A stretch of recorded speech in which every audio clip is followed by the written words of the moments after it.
Good afternoon. My name is Miles Hanna, and welcome to the Resurrection. Now, how many of you have played sports before in your life? Now, how many of you have suffered injuries while playing these sports? It's no lie that competitive sports can lead to injuries that last you a lifetime. Now, according to StopSportsInjuries.org, in the United States, roughly 2 million high school athletes receive injuries while playing. 500,000 of these athletes attend doctor's visits, and 30,000 are hospitalized each year related to these injuries. Now, there is a difference between being hurt and being injured. When you're hurt, it means that something on your body is very sore and is uncomfortable, but you still have the ability to fulfill your tasks and compete. For example, let's say you're a basketball player and you go up for a rebound and you jam your finger. Now, even though that you're in agonizing pain and it hurts really bad, you're capable of keeping your composure, staying on the court, and finishing the game. Now, when you're injured, it means you physically cannot go, you cannot perform. Injuries typically come from sprains and breaks in the body. For example, let's say you're a soccer player and you go in for a slide the wrong way, and you break your leg. Now you're not able to perform or compete in your chosen sport. Now let me give you a little story, tell you about a 17-year-old senior from Atlanta and how he overcame his trials and tribulations of a horrific injury. So it started off as any other day would, a normal hot summer day in Georgia, and we had football practice and workouts for a season that was only a week away. So the defense was in the wrestling room doing the routine stretches and ab workout while the offense was in the weight room lifting. So we knocked the abs out and we finished it, and now it's time to stretch. So the coach, he says he has to use the restroom. He'll be right back, and we're gonna finish the stretch when he comes back. So naturally, as young teenage boys, we have a lot of energy filled in us. So we started horse playing and joking around while the coach was gone. During that time, two of my teammates started play fighting and wrestling each other in the middle. And as us boys do, we'll hype it up and start watching it and playing around with them. The next thing you hear is the door rattling, doot, doot, doot. So naturally, you think it's the coach. So we all jump back to our seats and try to sit down as fast as we can. The next thing that happens, I would never believe. On my way back to sitting down, my foot got stuck in the mat, and my body went this way and my foot stayed here. The next thing I heard was a pop, pop, boom. And I was like, dang. At first I thought I sprained it until I looked up and my teammate in the back of the room looked at me with a distressed look on his face and said, "Miles, are you good?" That's when I realized that something was wrong. Because if he heard the pop in the back of the room, that's not good. Instantly, I panicked. I tried to get up and walk it off, but I couldn't. I couldn't put pressure on my left foot. So I hopped on one leg all the way to the hallway bench and screamed for help until the coaches got there. Instantly, they called my mother, and I was rushed to the hospital.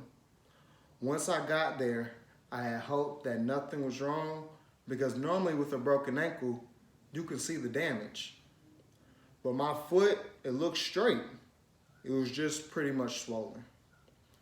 Once the results came back, I already knew what it was from the doctor's look on her face. She informed me that I had indeed snapped my fibula in half and broke my ankle into two pieces. This is me showing you my ankle on the outside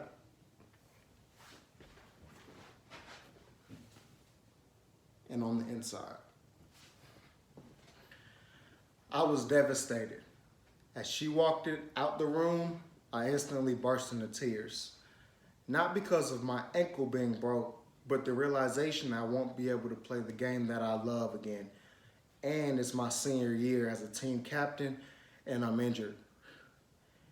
Now, let me tell you the craziest thing about this situation.